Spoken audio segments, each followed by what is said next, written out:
just about a RICO Act violation. That's a violation of federal law under the color of law, of local law. So, there's a lot going on in this town that you haven't heard about, and it's not really good. Oh, what? Yeah, let's we're going to answer that. Let's go in order because this young lady should. It's okay. Not a problem. Go ahead. Hi, everyone. My name is Natalie. I went to Drake High School. I'm 34 years old, and this town is my favorite thing in the entire world. So I'm very happy to be speaking and seeing all of you guys right now. If anyone watched Gilmore Girls, this is exactly what, this town is. It's the best thing in the entire world. Beautiful. Absolutely beautiful. The community is amazing. And I just wanted to say that the last thing that I think any of us should be feeling is scared to speak our minds for, bringing this community together and making it what it should be. And so I just wanted to say that as Fairfax moves forward, I wrote a little note down, so let me just read it on my phone. As Fairfax moves forward in meeting state housing goals, because obviously I don't really think that we should be having a 250 unit property up in there. I just moved back from LA. I was living there for 3 years and I worked in property management. I know what it does to a community. I know what the traffic is already bad enough here. There's a lot of people coming in and out. We don't need any more cars. Our economy is fine. We're all doing pretty good as we are.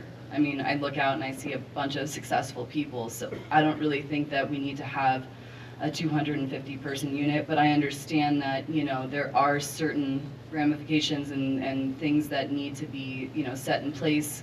I get that, but as we move forward, how can we work together to ensure that any growth thoughtfully reflects our town's small-scale charm, environmental values, and close-knit character, so that progress doesn't come at the cost of what makes Fairfax feel like home, because Fairfax is home to all of us.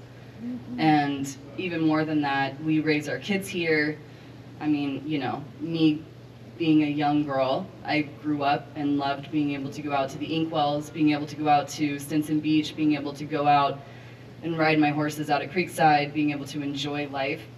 And then having, a little bit more of an inundation of something that is not part of the Fairfax vibe, that's just gonna bring a whole other level of problems, issues, possibly more crime. It's not something that we need. And so for me, I think that moving forward, it's nice to be able to see the support and watching all of you guys come out here. This is really a heartwarming thing to see everyone here and just kind of coming together. And I understand that maybe some people may not feel like this is something that we need to do, but it is something that we need to do. I have a feeling you might be running for office. I'm not sure. Good job.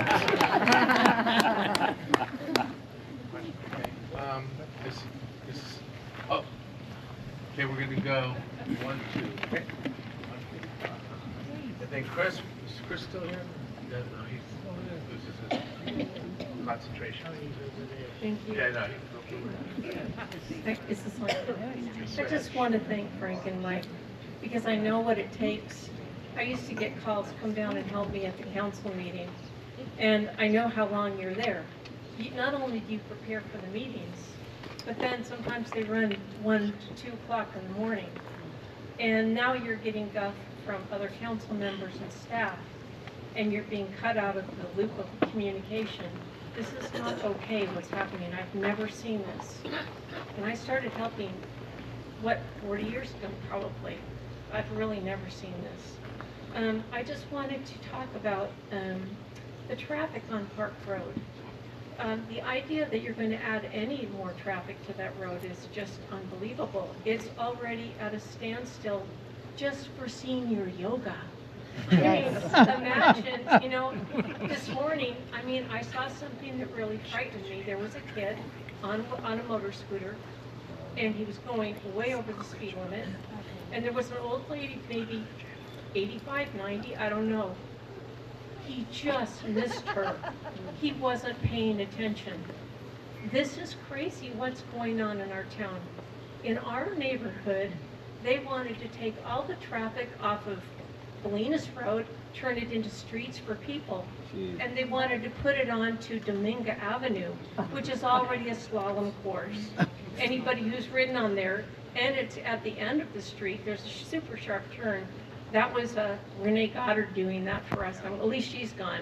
But anyway, I just wanted to say that there are things people can do, and there's really wonderful things to do. And the main thing is to start talking to your neighbors and put up signs and sign the petition. It's so important.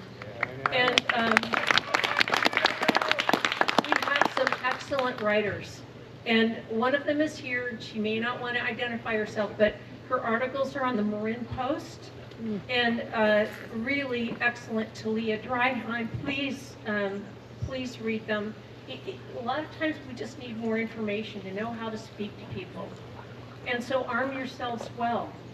And get the facts, start to understand things, and please, that's the main thing we can do. We have a lot of people we still need to reach in this town. And also, if you are comfortable going door to door or tabling or any of that stuff, and here's the article. This is the QR code, if anybody wants it, coming back during a break, QR code. Fabulous. It's amazing. The article's unbelievable.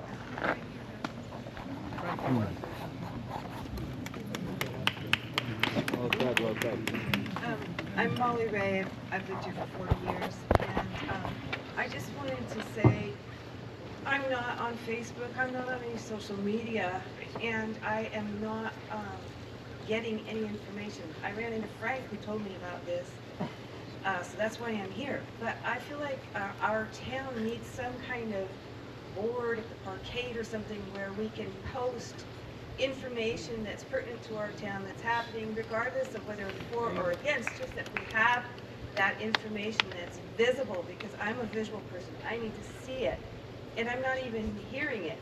So I didn't hear anything about the rent laws that we tried to put in place, and boy, as soon as I heard about them, I'm geared up and I fought. But I need to hear the information, and if I don't get it, I think it's not, we're missing out. There's a lot of people here that probably aren't getting the information that want it. Well, you're absolutely right. You know, the town puts out a newsletter, and Electronically. and it's done electronically. It comes out, what, once every 2 weeks or something? And it tells how wonderful everything is. It's But, you know, propaganda. if we're putting out a town newsletter, we gotta tell folks the good, the bad, the ugly. I mean, Absolutely. it's a great town, but we've got some issues and there's some problems, and we need to let folks know what's going on and how we're trying to deal with some of these issues. You know, the roads are a mess. And there's talk, Frank and Mike didn't support the bond measure last November for streets. It didn't pass. Well, if in fact it would have passed, it would have taken 30 years to pay off, and 18 million would have gone for streets, and 22 million would have gone for interest. And when you figure 30 years with $40 million finance and 22 million in interest, that's a 55% of the money going to pay interest. And we can find money in the existing budget to get some of our main roads repaired. At the last meeting, I mentioned Sir Francis Drake Boulevard, Center Boulevard, Broadway, and a lower portion of Bolinas. They're in bad shape. But we're told, well, there's no money to fix those roads. Well, about $800,000 of gas tax, motor vehicle in lieu, truck impact fees are paying salaries now. That 800,000 should be going into the streets, and we should find another means to pay those salaries. Absolutely.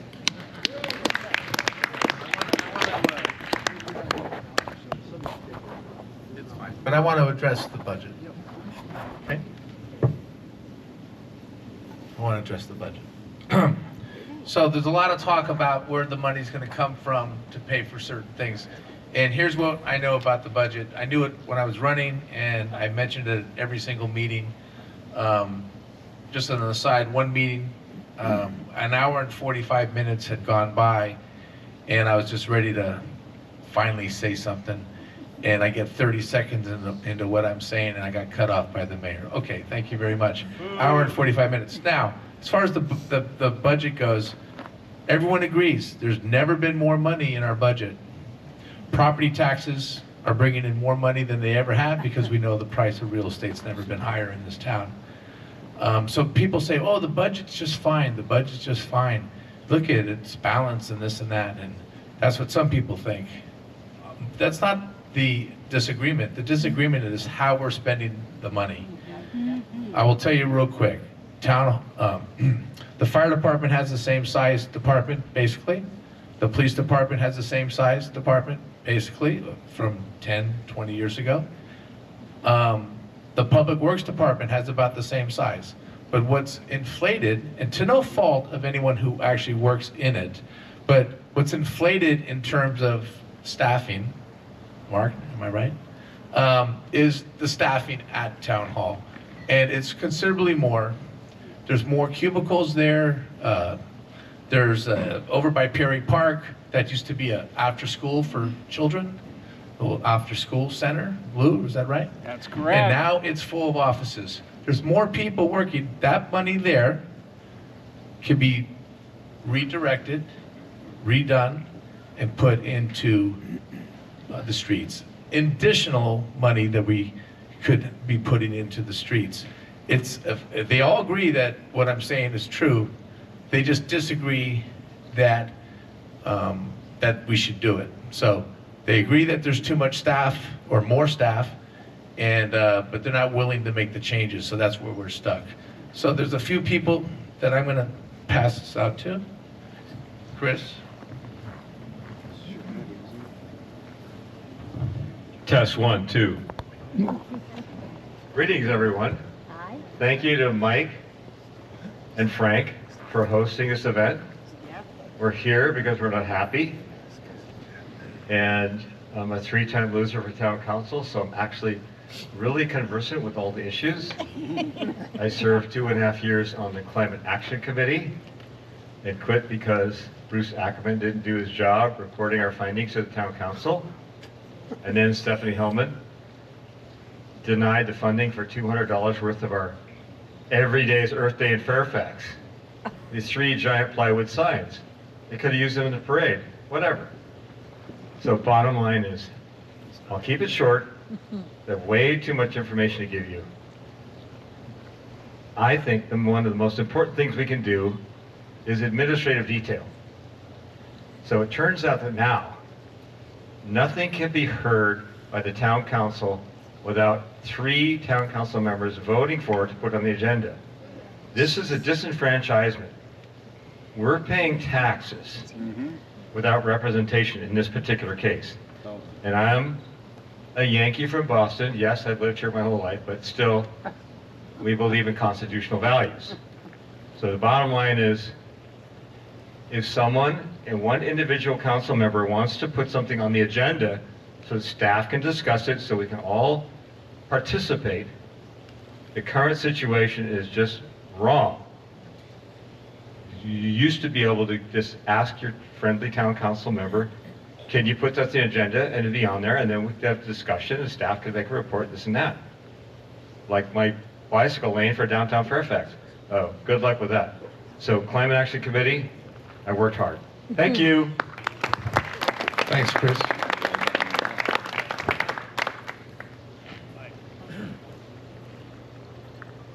So I'm Jeannie Thompson.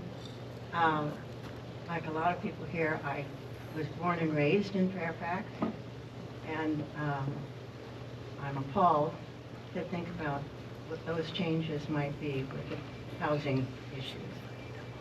So that's one of the things. The other is the question of how do we organize?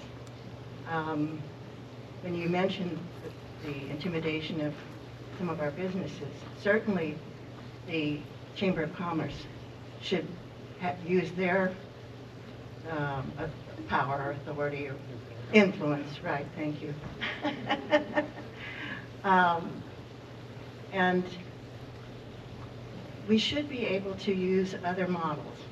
The very successful No Kings protest was very well organized by Indivisible and publicized on a communication loop that was very helpful for people who otherwise wouldn't know about it. So I think there are, especially the younger people who are technically more astute than some of us my age, there should be some way to organize this pushback that would be successful, including the town council, but not exclusively the town council.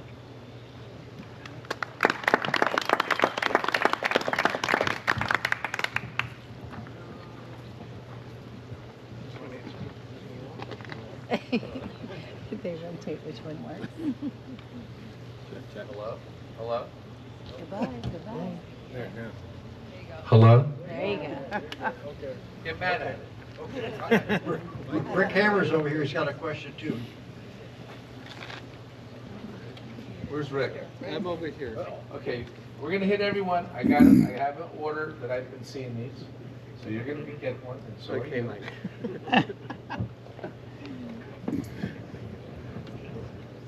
He's not gonna sneak up behind. The one thing I want to mention for everyone who's going to ask questions, the quicker you can ask that question, the faster we can answer them. Thank you. Me? Yes, specific. I'll try and organize my thoughts in the proper disorder for you. Make no mistake, these buildings do not serve our town. They do not serve our community. I don't know of anybody, there might be some, but I think there's probably damn few people that make over $50,000 or even over $40,000 work in our town. So if you want to talk about affordable housing or big buildings, who are these buildings serving? They're not serving us at all.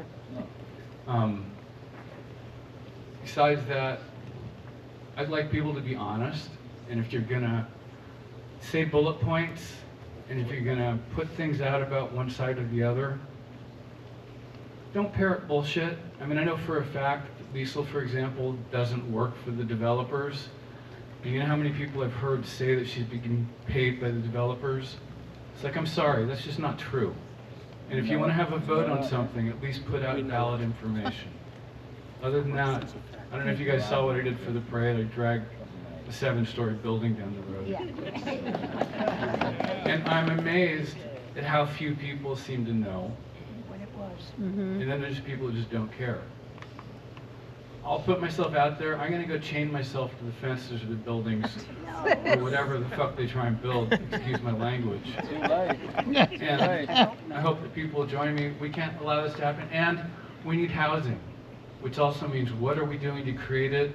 I know Joe Carson put out some ideas of some things, but we need to put up the money in our hearts and our creativity if we're going to create something. And why not create a good community that's worth living in?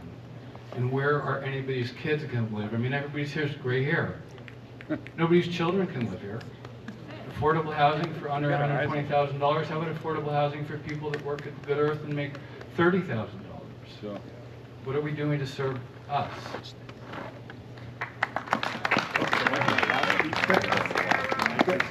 Fairfax approved the housing element, and they set the number for what is considered affordable for a single person as $109,000 a year income. The average female worker in Fairfax, non-governmental worker, makes $46,000 a year, and the average male worker in Fairfax, non-governmental worker, makes $56,000 a year. That's about an average of $51,000 a year. That's who we need to provide housing for. That's what a real affordable housing is. That's what he's saying.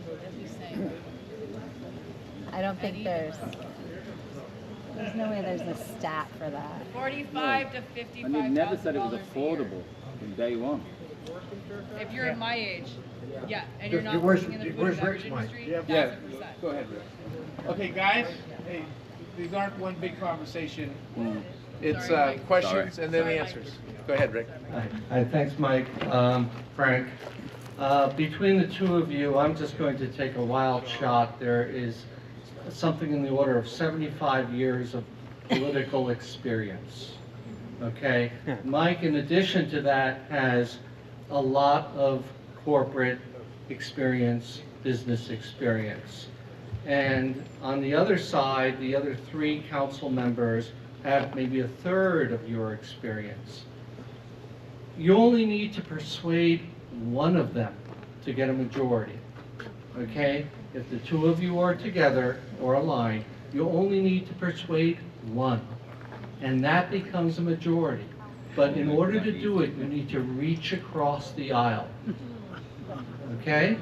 So if you don't reach across the aisle, and if you choose a strategy of eliminating them, pushing them out of the way, you're going to get what you expect out of that type of strategy. You need to get one of them to agree with you. It can't be that hard with 75 years of experience. Thank you, Rick. That's very good insight. Thank you.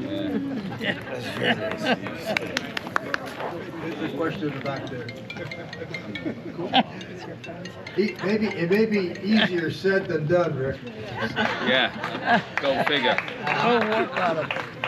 It's interesting to me, that comment, because, you know, I've been on boards for many years, and, you know, sometimes you don't have people who are all in agreement, but I've watched these town council meetings, and it's been appalling to me that, you know, the new town council members get cut off mid-comment, and, you know, that's just not the way that people should be treated on any board, regardless of whether they get along or not.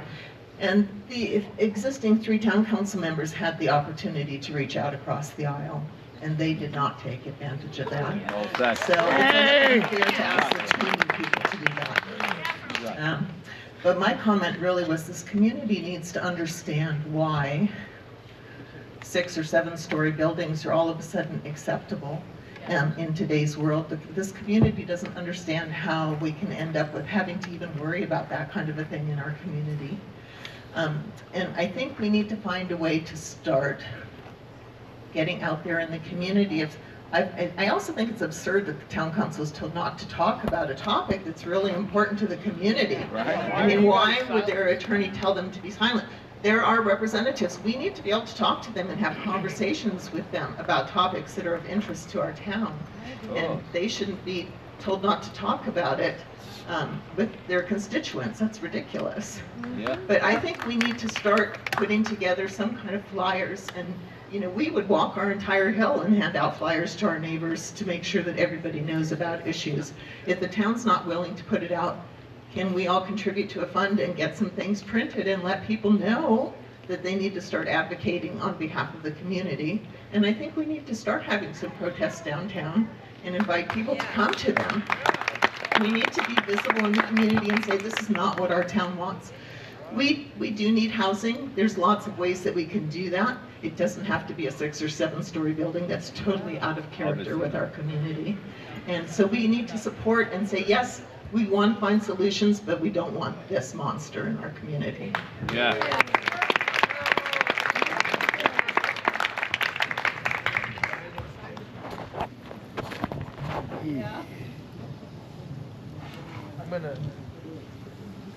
Hello? Yeah, I'm going to address Rick for a second.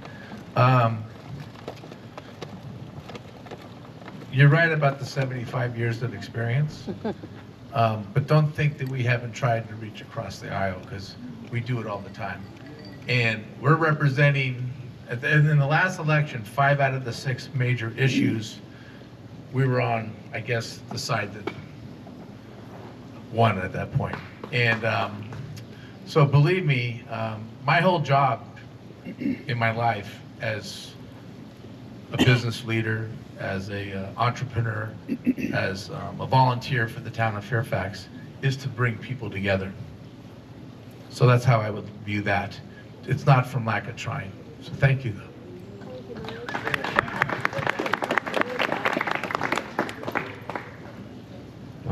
Hi everyone, I'm Sean Fitzgerald. I'm the treasurer for the recall. I'm a father of a 3-year-old, and I moved here 6 years ago because this was the place to be. This was it. This was like everything I'd worked for. I spent my whole life working to build a down payment on a tiny home, which we fixed up. I met my wife and I had my son, and in the midst of our beautiful park were mentally ill meth addicts, criminals, and folks that had fallen through the cracks of the system, some deserving of our compassion. And they were ignored by our council, and we were ignored by our council. Everything was just meant to stay in place. We just had to accept this as the new normal. These folks deserve to be there, and you have to deal with it, and that's compassion. They told us they were getting services, which they were not. They told they were on a housing plan, which they were not. And these folks were stuck in limbo. And with your help and the community, we said, we reject the idea that this is the new normal, and we want to help these folks. And the folks that wanted help raised their hands, and we got them out. And the folks that didn't choose to be there of their own volition, willfully. And the council, previous council, was well aware of this. We made them aware of it. The criminal backgrounds, the mental illness, the drug addiction, and they sued our town because the town council allowed them to be there. Same serial criminal litigant that sued Sausalito 4 years ago is holding our town hostage. That's our park right now. One person is able to devastate and take over our park against the will of 7,700 other folks. And our council is unwilling to act. And that's how I got involved. And that's when I realized something was wrong. And then the intimidation began, which I couldn't believe in such a town like this. Because recall is a democratically allowed process in the 1910 Constitution for governments that are making bad decisions. It doesn't require criminal behavior. It requires bad decisions. That's it. We're allowed to go back and ask for a new vote. One of our council members, in a very improper, unethical email that leaked out to the grand public, called Mike and Frank's ideas draconian, and we should resist them. These are the folks that we're supposed to reach across the aisle and work with. They've already decided Mike and Frank's ideas are a draconian, and that's what they tell their population. I have gone door to door for 75 days and met many in Fairfax, and I will tell you 75% of the population disagree with that ideology, and they are present here today at today's meeting. The vast majority of Fairfax wants to reject this ideology. They want to reject the intimidation. What happened to the owner at Perry's, what happened to the owner of a food business on Sir Francis Drake, who was forced to staple a sign to his business, the owner of Fairfax Lumber. These folks don't deserve retaliation. They deserve our support. Thank you, Sean. I met Sean Fitzgerald on the campaign trail. He alerted me to the homeless encampment. And what was interesting about that was, look, maybe many of you weren't aware of it. I don't know. I know I actually was not. But when I did realize it, I got very involved. And Sean and I co-wrote led by Sean, but co-wrote with Sean a paper called Compassion City. And we have worked very hard for months, and we are looking to help house the homeless in a compassionate way. We call it Compassion City, that's why. And we met some great people along the way, and actually we're gonna have a major fundraiser. We're looking to raise $300,000. It's going to be, I think, at the end of August. I got to double check my calendar, but it's going to be right here. Everybody is invited. There's going to be some storytelling about being homeless. Our storytellers will tell their homeless story, and we're working with a company called UVA, Urban Vision Alliance. And anyway, so we're taking concrete steps